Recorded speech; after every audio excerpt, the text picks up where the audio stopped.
Oi meninos, olha eu de volta. Então eu vim aqui hoje para a gente falar um pouquinho sobre essa nossa segunda parte das atividades remotas, né, que a gente está desenvolvendo na escola. Então hoje eu tentei fazer alguma coisa diferente, né? Eu vou pegar ali, a gente vai falar um pouco sobre os caminhos da liberdade, então a gente vai falar um pouco sobre a independência do Brasil, sobre as revoltas durante o período regencial, que seria o período pós-independência, né, o período pós-primeiro reinado, e trazer alguma coisa para a nossa realidade atual, tá bom? Então a gente vai falar um pouco ali, até aproveitar, porque daqui a algumas semanas a gente vai ter ali, a gente comemora a famosa independência do Brasil, e aí eu queria questionar realmente se a gente é independente, né? De quem a gente depende ainda, quem são os grupos dos quais nós dependemos, né? Dos países aos quais nós dependemos também.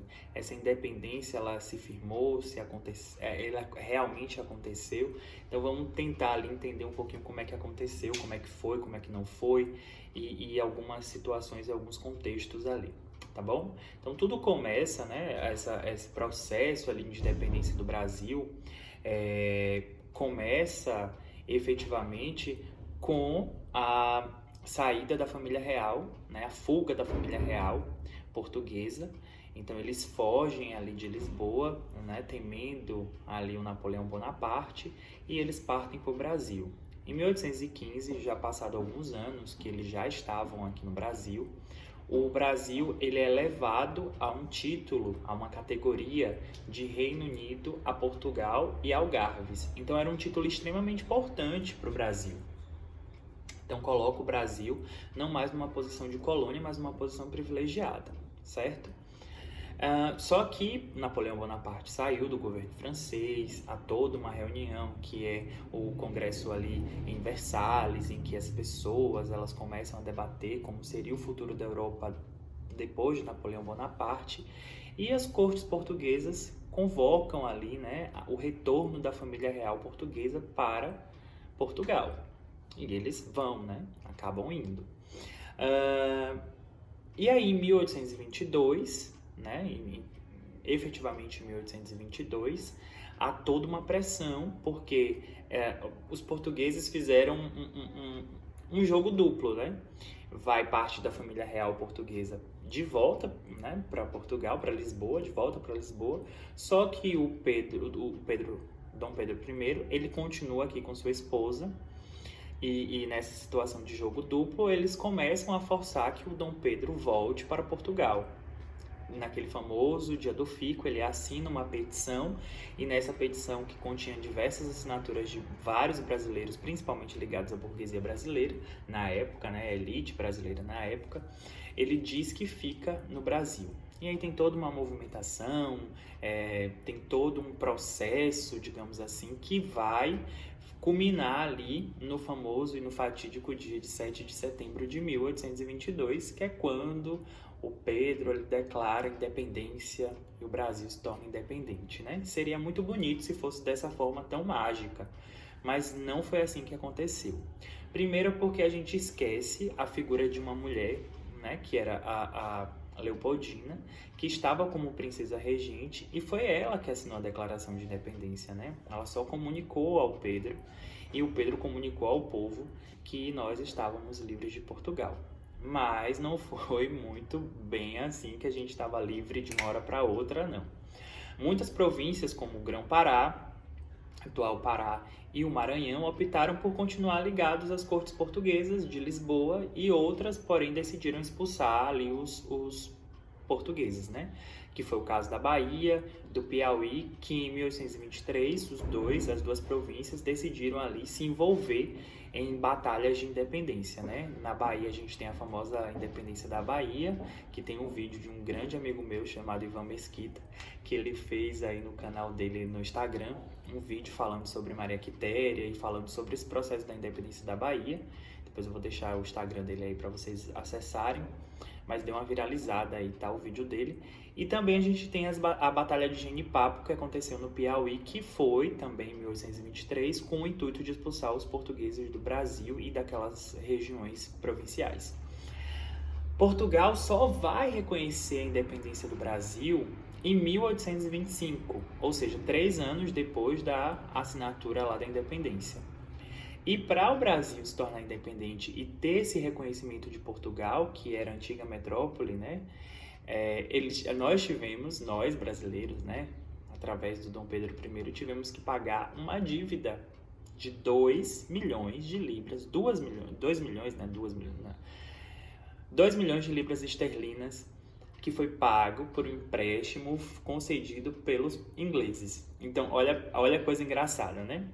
A gente pediu um empréstimo para os ingleses emprestaram dinheiro tranquilamente e nós pagamos a Portugal. Portugal tinha uma dívida com os ingleses e pagou a dívida, né, com esse dinheiro que veio do Brasil, que pediu emprestado dos ingleses.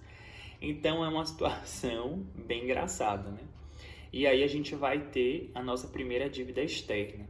Mas a gente não tinha dinheiro, a gente não veio de um ciclo do ouro, né? A gente não veio de um ciclo importante de cana-de-açúcar, a gente não tinha dinheiro para pagar isso? Não, porque quando a família real regressa a Portugal, o Dom João VI ele faz uma limpa nos bancos brasileiros naquela época e leva esse dinheiro para Portugal. Então a gente não tinha praticamente dinheiro nenhum.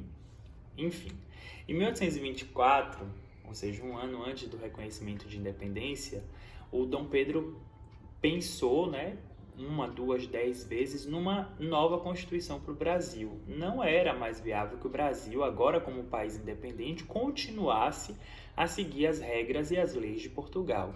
Então, foi estabelecida ali, foi começada a ser discutida uma nova Constituição, a primeira Constituição do Brasil, que foi a Constituição de 1824. Né?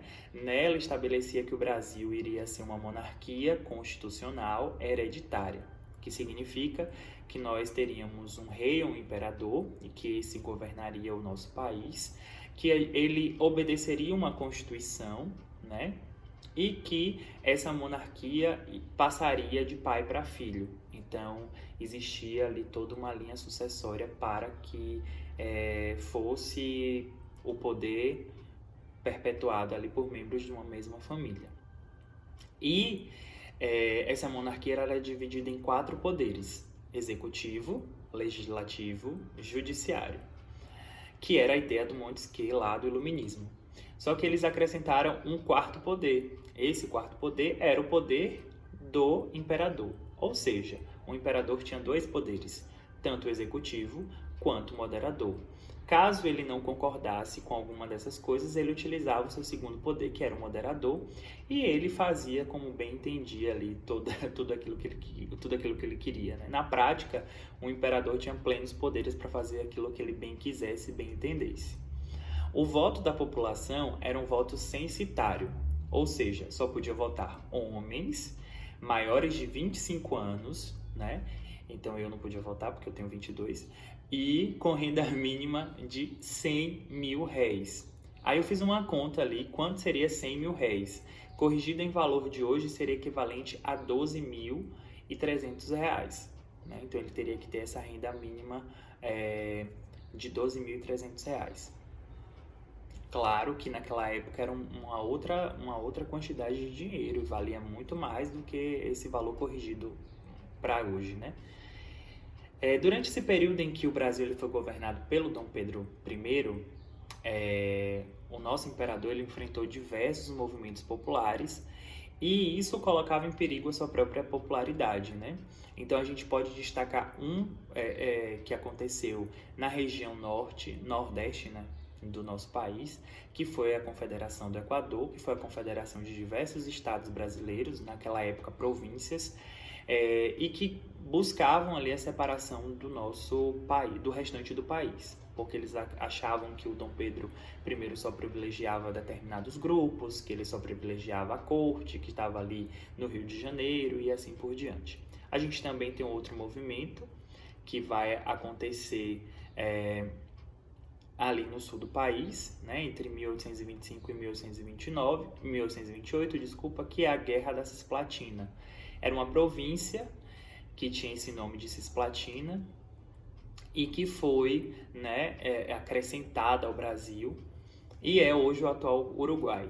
Então ela foi acrescentada depois por uma série de questões diplomáticas, enfim, ele acabou se tornando um país independente com o nome de República Independente do Uruguai. Né? Por conta de todas essas crises internas, externas, enfim, e diversas crises também em Portugal, em 1831, o Dom Pedro ele vai abdicar do trono brasileiro em favor do filho dele, que na época tinha 5 anos de idade. Então, em 1831, ele vai decidir ir embora do Brasil, voltar para Portugal, resolver os problemas que estavam acontecendo lá com as cortes portuguesas e a família real portuguesa. Então, ele volta para Portugal e deixa o filho dele aqui para tomar conta do país. Só que ele tinha 5 anos de idade, não podia governar. Então, o Brasil ele foi governado durante 9 anos por juntas provisórias que foram chamadas de regências, né? E que estava ali previsto na Constituição Brasileira de 1824. Mas a estabilidade, na verdade, política, ela demorou um pouco para se concretizar. Durante esses 9 anos, então de 1831 a 1839, a 1840, até mais um pouco, né? Ainda dentro do governo do próprio Dom Pedro II, a gente vai ter diversas revoltas populares no Brasil, e essas revoltas populares no Brasil, elas eram muito tensas, porque acabaram, né, com a vida de milhares e milhares de pessoas, e foram muito importantes ali em cada uma das províncias que aconteceram. Eu vou citar aqui 3 revoltas, né, que são consideradas revoltas muito importantes. Claro que existiram diversas, mas eu vou citar 3. Eu vou mandar o roteiro de estudo. No roteiro de estudo vai ter a maioria delas, com o mapa do Brasil explicando, né, cada uma dessas revoltas. Então a gente tem a primeira revolta, que aconteceu em 1835, ou seja, 4 anos depois ali da saída do Dom Pedro II, do Dom Pedro I, desculpa, que foi a cabanagem. Foi uma única revolta que vai instalar de fato um governo popular, e esse nome cabanagem se deu justamente por conta das pessoas que viviam, né, naquela região, que foi no Grão-Pará, elas serem chamadas de cabanos. O Grão-Pará, gente, só para né, trazer ali, englobava parte do atual território do Amazonas e parte do Pará. Então tinha muita gente que vivia naquelas casas, no rio, né, aquelas cabanas ali próximo dos rios, aquelas palafitas, e essa massa pobre que estava mobilizada ali nesse movimento popular, que vai dar o nome à revolta de cabanagem, né? Então, cansado da miséria, da opressão das elites, do descaso do governo, a população ela vai tomar Belém sob o comando de diversos líderes populares, dentre eles um cara chamado Félix Clemente Maucher, e aí a reação do governo vai ser extremamente violenta, né? Então, o governo ele contrata cerca de... Não tem ali uma quantidade exata, mas estima-se que 10 mil mercenários, muitos deles estrangeiros, e que vai destruir ali, acabar com esse levante popular, matando cerca de 40 mil pessoas.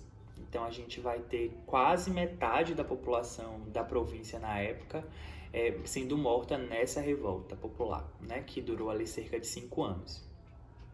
A gente também tem uma revolta no Rio Grande do Sul, que foi chamada Revolução dos Farrapos, ou Revolução Farroupilha, ou Revolta dos Farrapos, é tudo a mesma coisa, que surgiu pelo descontentamento dos fazendeiros locais, que não entendiam a relação dos impostos ali em cima do charque. O charque, para quem não conhece, é aquela carne salgada, e ela era vendida há muitos anos no Rio Grande do Sul, e por questões estratégicas, né, o governo começou a taxar a carne que vinha do Uruguai, do Paraguai, da Argentina, com valor menor do que a carne brasileira. E isso deixou os fazendeiros sulistas muito chateados com essa situação, porque como é que eles privilegiam o que vem de fora e não o que tem internamente? Então eles vão ser liderados por um cara chamado Bento Gonçalves, vão tomar Porto Alegre em 1835, e Porto Alegre estava ali meio que, né, aliado a eles. No ano seguinte, eles vão proclamar a República Rio-Grandense, né, em 1836. O movimento ele vai se alastrar, vai chegar a Santa Catarina e em 1839 eles criam ali a chamada República Juliana. Veio um cara de fora, que era o italiano Giuseppe Garibaldi, que ajudou nesse processo de implantação dessa República Juliana e foi um dos responsáveis ali também por toda essa luta da Revolução Farroupilha. Em 1845, após diversas derrotas, né, os rebeldes eles vão negociar a paz. E é engraçado que é uma revolta em que os sulistas eles perderam, porque o governo, né, foi muito incisivo ali nas suas técnicas para acabar com o levante, mas mesmo assim eles dizem que foi uma revolta, e até hoje tem o Dia do Gaúcho lá no dia 20 de setembro, e eles, né, se vestem ali com as vestes da época, enfim, né, vai entender como é que eu vou... Enfim, é um símbolo nacional, mas mais um símbolo local, mas eles estão reverenciando uma revolução que não foi ganhada. Eles negociaram ali uma paz e eles não ganharam nada. Foram 10 anos de guerra e eles não ganharam nada, apenas o direito de ter um valor reduzido ali na sua taxa do charque. Depois a gente tem a Revolta dos Malês, que acontece na Bahia. Foi uma revolta que foi organizada e conduzida por escravos, e muitos deles também estavam libertos, né? Muitos eram negros libertos, outros eram escravos, e eles tinham a orientação religiosa islâmica. Então, muitos desses escravos ou libertos, eles pertenciam ao islamismo, né? Só lembrando que na África, várias regiões, no processo ali de expansão do islamismo, lá no século VII, século VIII, várias regiões adotaram ali o islamismo como religião e vieram vários negros que eram professantes ali da fé islâmica. O que é que eles reivindicavam?